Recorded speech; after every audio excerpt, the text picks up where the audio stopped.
a 2024 Ford Ranger Wildtrak with the V6, so the 3-litre V6, 10-speed auto, and the premium pack, which just gives you a few extra blingy bits like fancy headlights, get switches inside, you get LED tail lights, and you get an upgraded B&O stereo. So that's a 10-speaker system, I think, with an amp and a subwoofer. But yeah, so this is our new toy. Right. So obviously it's a careless start. So yeah, foot on the brake. I'll do that. Comes up with all fancy things on there. That's that. So first of all, that's the button for the electric roller shutter on the back, or automatic lights, which give you your high beams, your low beams, fog lights. So yeah, it's just a little turn dial. And then yeah, you got your dimmers for your dash and all that sort of jazz. On this here, we've got the power fold for the mirrors. So if you have a look at the mirrors, I'll push that. They fold in and out. And we've got window lock. Here to adjust your left mirror, adjust your right mirror on these ones. Your windows, you unlock and you lock for your doors, and once again, very cool door handle. I don't know, I like it. It's pretty cool. So we've got your volume, your voice control. You got a smart speed limiter, so that'll actually limit the speed of the car. So if you've got a bit of a lead foot or whatnot, that one will allow you to set a speed limit and it won't go any faster unless you put your foot down hard on the accelerator. So if you're just sitting there and it floats a little bit, it'll just won't speed. That's for your adaptive cruise to turn it on and off. Yeah, you just got cruise control, lane keep assist, and your radar cruise distance between cars. So that'll allow you to set the distance between the car in front of you and yourself. So you don't have to touch the brakes or the accelerator no matter what. It'll just adapt itself to the speed of the car in front, and it'll keep whatever preset distance you've already set. So with that button there, as well as just your cruise control on and off, it'll also turn on your speed sign recognition. So if you go past, if you're doing 110 and you go past an 80k sign, it'll pick it up because there's a camera on the outside of the windscreen just behind here. It'll pick up that you've gone past an 80k sign, and it'll automatically drop your speed to 80k's an hour without you having to do anything at all. So you can basically just go from A to B without touching the brakes or the accelerator. Obviously it doesn't pick up red lights and roundabouts and corners and whatnot, but given speed signs and traffic that's flowing with you, you don't have to touch anything at all. So that's, and we've got a fancy cup holder. It's the little things, so that just sits in there. With the lane keep as well, so for those of you that don't know, there are cameras underneath both of the side mirrors, and they'll actually point down at the road and pick up where the lines are on the road. So it'll keep you in the lines all the time. Obviously, because it's electric steering, like car's dead stopped, and that weighs nothing. Like there's very, very light steering. It's all electric. You can feel the steering wheel actually fighting against you a little bit. Like you can still pull through it, that's no dramas at all. And it'll actually show up on the dash in here as well.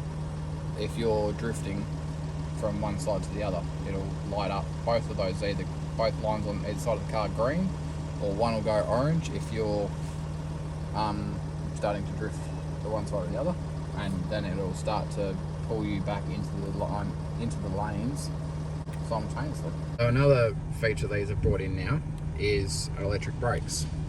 So if you squeeze that, it'll apply the trailer brakes, and then with the red arc system, as a lot of you know, you've got a little dial that you turn for how much like trailer braking you want, whereas these, it's just got the push buttons. So if you look on the dash, if I go plus, it's got no trailer now.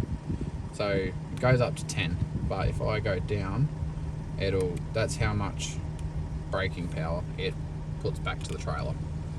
So the owner's manual is literally on here,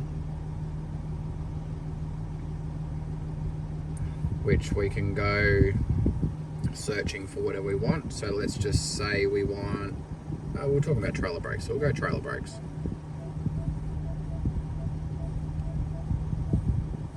Go trailer brakes, search, and it gives you all your suggestions, you know, using integrated brake controller, trailer sway control precaution. It gives you all sorts of stuff. So whatever you're curious about, it'll just be there, so you don't have a book anymore. You can go visual search. So if you're curious about buttons on the steering wheel, you can just go, alright, we want to know what that one is, I think, yep. So that's receiving and making phone calls. We can go back, we can go here, oh that's just, alright, so now we can go into here. You know, if you're curious about that one, that's wireless charging, which is this pad down here. That's for, yeah, your high-speed wireless charging. We've got down there, you can't quite see it. Oh, there you go. But we've got a USB-C charger and a USB-A, same as in the back. Alright, so that's that. So we'll get out of this. We'll go back to home. Now we've got an Android Auto navigation radio. Now if you've got kids, you can go sketch if you're stuck in peak hour traffic, and I don't know why we've got it, but yeah, you can draw stuff. I don't know, it's just one of those things, I guess. We've got towing.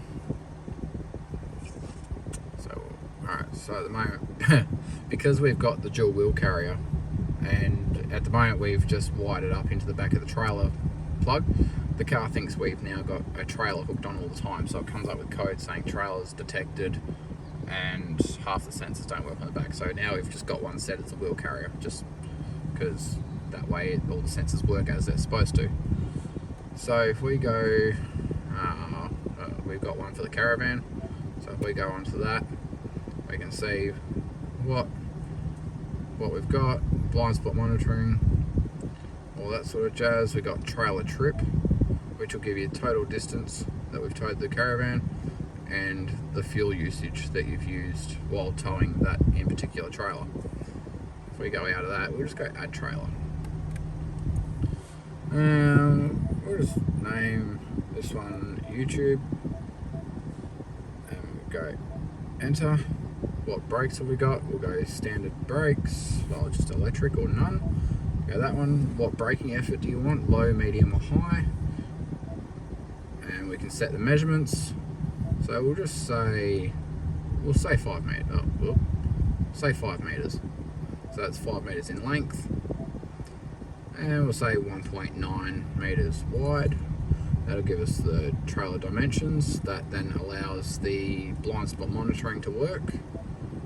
And then we've just added that trailer.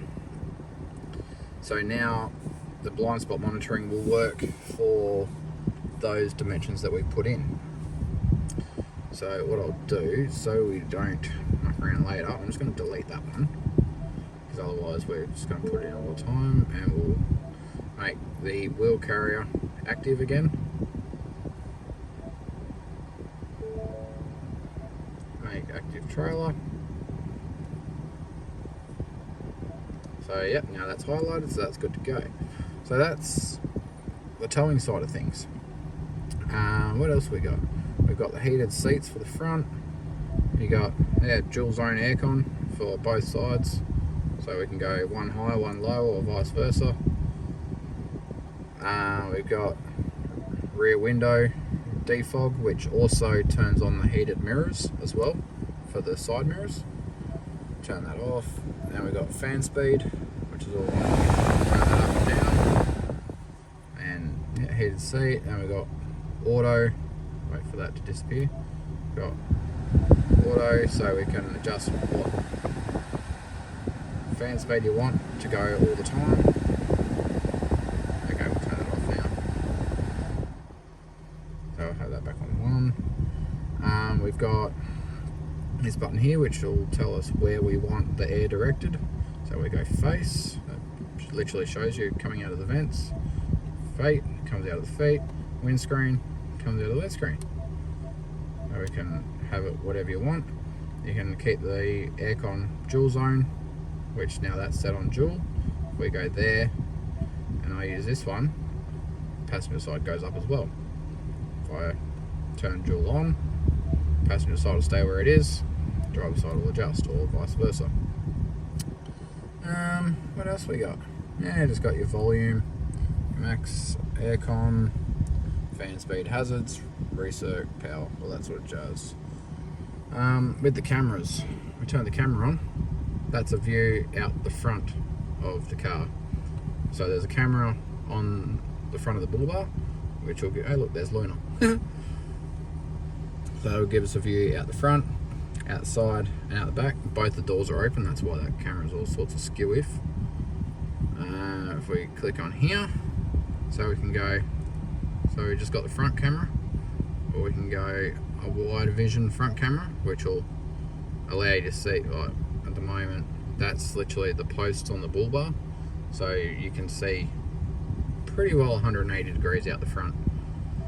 And we've got the rear camera, which obviously is on the tailgate, and which is really cool. We've actually got a tow ball camera, which points straight down at the tow ball. So when we're hooking the van on, and it's just myself or Alicia doing it on our own, makes life very, very easy. What else we got? So we'll get out. What's in here? We got settings. Yeah, we've got all sorts of settings. Like we've got auto hold, which we can turn on. So that when you're parked at traffic lights, as soon as you come to a stop with the brake light, with the brake pedal, you can then let go of the brakes and the car won't move until you touch the accelerator. This is the off-road camera, which I don't know. Oh, there we go. So that tells you which your PSI and your tyres, and gives you your front camera. You can turn your parking sensors off if you're doing rock climbing or whatnot and sick of it beeping at you. And you got your diff lock here, so it'll light up when the diff lock's locked in. So yeah, that's that. So we'll unlock that, and then you got downhill descent control as well. What else we got? Okay, so now we've got, what have we got here? I haven't actually played with this. This is all new to me too. Oh, there you go. So we got the roll and the pitch of the car. If I turn the wheels in the car, it tells you what degrees the wheels are turned at. It's pretty cool. The picture actually moves too. I didn't know that. What else we got? Oh, that's for parking sensors. And that one, yeah, it tells you your tyre pressures. So that's that, and a quick shortcut to that too, down here, is this big button just here. Oh yeah, I've got electric park brake. It's pretty fancy. So this one here, if we hold that, like, I'm pretty sure you put the gear selector into neutral. You'll drive past a parking space, and then you'll select neutral, hold that button, and then yeah, the car will parallel park itself, and it'll also park itself straight on, like a 90-degree parking bay. What else we got? Drive modes. I'm trying to do this. So if you turn it that way and that way, alright. So if you just have a look at the dash, we've got, get rid of those, doors are open. So if I turn the dial anti-clockwise, one click, we'll get normal, go eco. Eco will put it into 2 high instead of 4A. You can see it's doing the shift. So now that's in 2 high. Now if we go back to here again, go to towing, like tow haul, and it'll put itself in 4A, which is the all-wheel drive. And we'll go slippery, which will also leave it in 4A. Got mud and ruts, which will put it in 4 high, and then it'll also select the diff lock. It'll tell you, yeah, the inclinometer. And if you look over at the screen, it'll also bring up that off-road screen that I showed you earlier. And then if I click it one more, we'll also go to sand, which will also leave it in 4 high with the diff lock on. You can turn the diff lock on and off obviously, but that's just the preset setting that it goes to. So back to normal, and it'll take itself out of 4-wheel drive, it'll put itself back into 4A, it'll turn the diff lock off on its own, and that's that. It's pretty self-explanatory really. You've also got that button too. Oh yeah, so it's got this stupid stop-start feature, which you can buy a delete for. It's just a little plug-and-play cable, which is this button here. So that's the one where you pull up a traffic lights or a stop sign, the car will turn off, you let go of the brake pedal and it'll turn back on again. Don't know why I don't agree with it, because especially when we're towing the van and we've just been sitting on 95, 100k an hour for the last 3-4 hours, the turbo's glowing white hot, and then we pull up to say roadworks and we got to stop, the engine shuts off straight away after it's just been running under a lot of load, towing 3 ton. To me that doesn't sound right, but the engineers at Ford have obviously figured out what's going on, so I don't know. I always turn it off normally, but yeah, each to their own, I guess. We've got also, might be hard to see, on the side of the gear shifter here where my thumb is. So you got manual, which that allows you to select the gears on your own. Then you got the plus and the minus there and there. So when you're towing, up here, a sec. Hang on, I'll put it into drive. So now that's in drive, if I press the minus button, you'll see you got the 1 and the 10. So that tells you what gear you're in. If I press it again, you've got progressive range select. So when we're towing, we'll lock out 9 and 10. So that way it only uses 8 gears. And then obviously, yeah, for all your other drives and whatnot, just have it open in 10 gears. So that's that. Another really cool feature, if I turn the car off, it'll put itself in park. Just a fail-safe thing. I don't know why, but the park brake doesn't engage when you do that, but I don't know. It's one of those things, I guess, that might come out in a software update, because with this, whenever Ford Australia, or Ford in general actually, release an update, they will just put it up in the cloud. You can set it to automatically update, so whenever your car comes into reception, because it's got its own, it's not exactly a Wi-Fi router as such, but it's some sort of communication module that can talk to the Ford database, and it can download updates through all the software on the fly. Like we've got it set to update automatically at, I think it's 1 or 2 a.m. in the morning. It'll do it overnight with the car turned off, locked, keys aren't in it, it'll just update itself. Yeah, so it'll always stay up to date anyway, as far as I know, unless it doesn't work, but then we'll figure that out. But with the headlights as well, when you're turning, the headlights will follow where the steering wheel is, as well as with your high beams.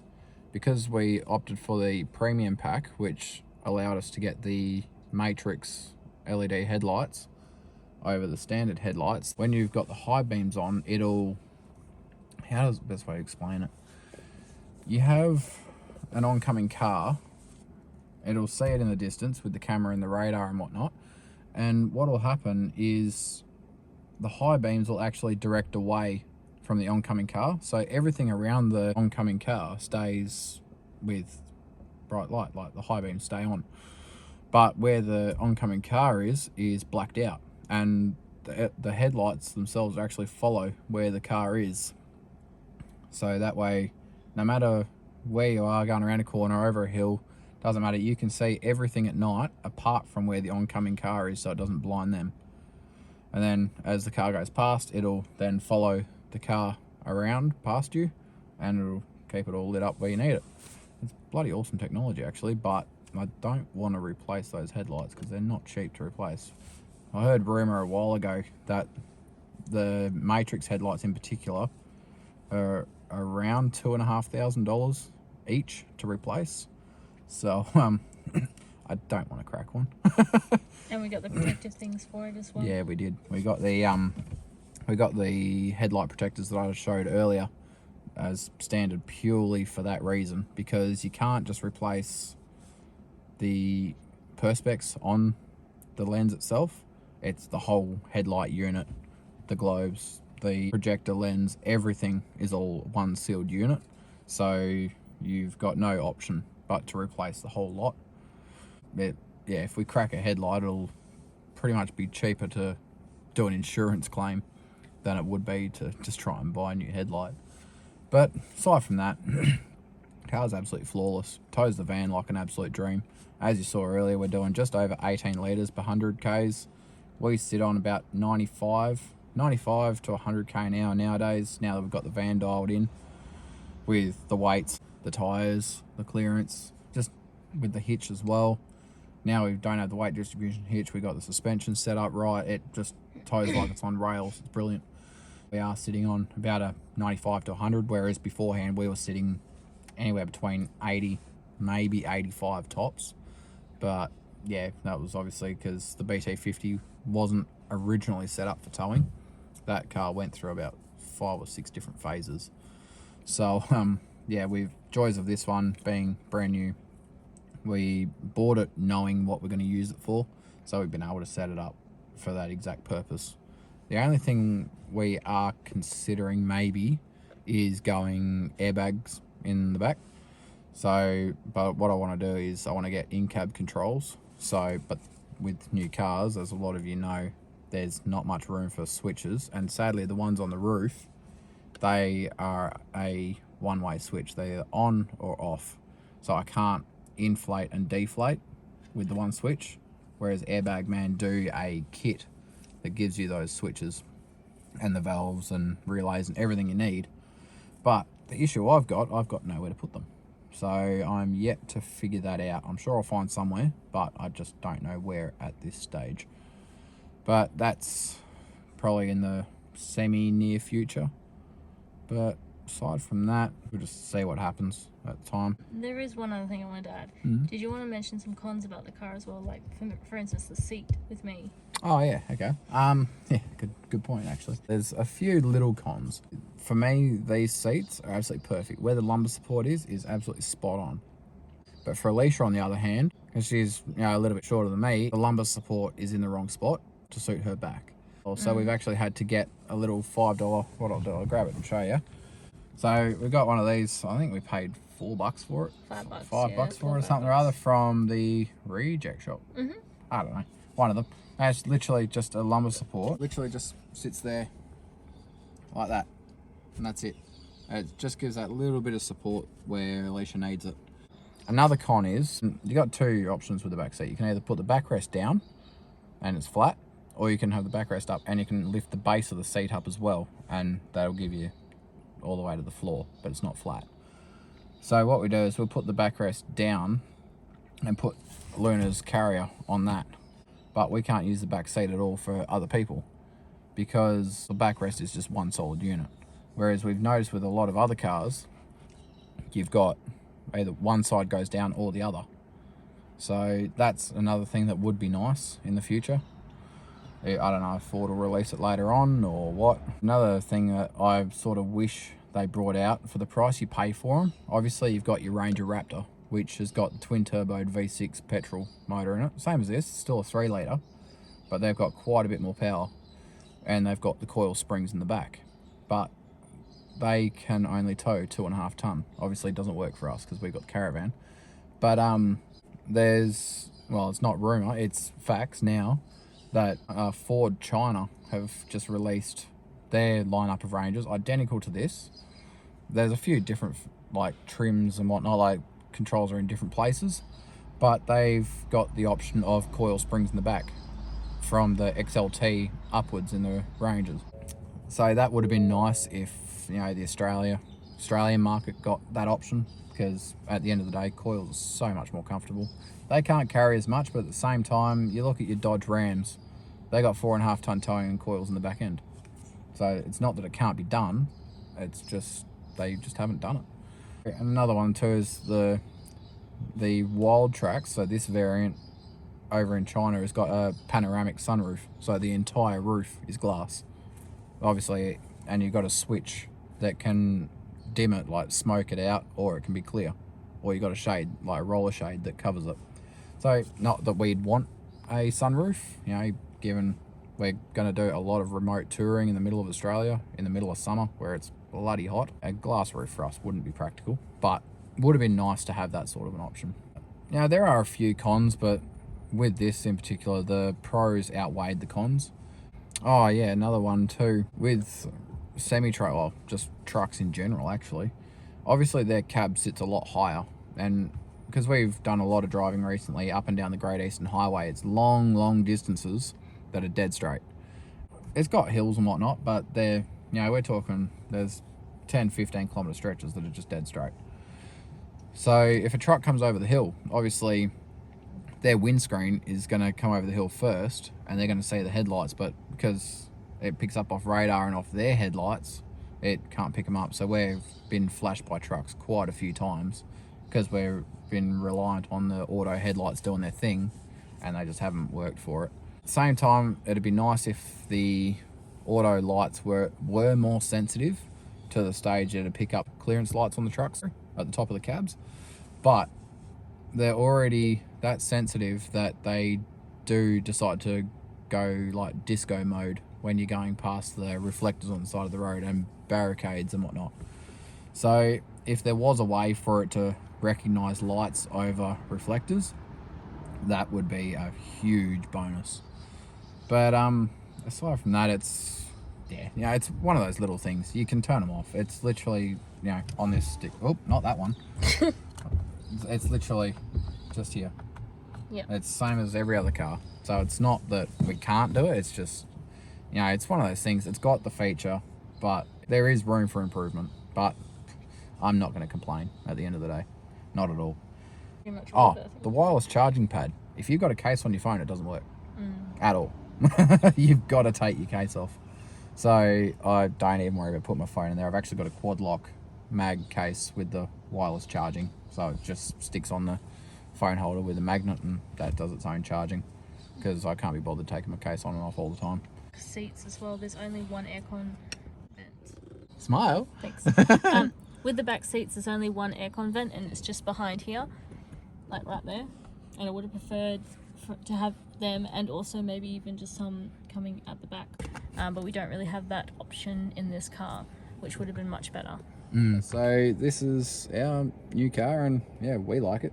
It's got plenty of go, and yeah, I mean, Alicia's towed the van with it as well, and yeah, it's brilliant. Yeah. So we can share the driving and go and see some great places. The biggest thing I would say with driving the caravan on the back though, is when you first jump in it and having, like, because I've never driven with the caravan on the back, and when you first jump in, this car is quite bigger to normal cars, and like trying to stay in the lines for me was quite a challenge. Yeah, okay. There is with these as well. Sorry, just to cut you off. Compared to the old Rangers, these ones are 50mm wider and 50mm longer wheelbase, which doesn't sound like much, but for a driving perspective, it does feel substantially bigger, and the handling as well is actually a lot nicer. But it handled perfectly when I was driving. Handles beautifully. It was just getting used to staying in between, like, because the caravan's also wider as well. So I've got to watch for the car and the caravan width. Yeah. No, we'll get there. There's got lots of kilometres to go. So yeah, we'll hopefully get away soon and get some more content for you guys. So we'll just wait and see. We don't know what the plan is yet. We'll let you know when we're doing something and take us along with us. So I hope you enjoyed the video, and we'll see you in the next one. Enjoy. Catch you later. Bye. See ya.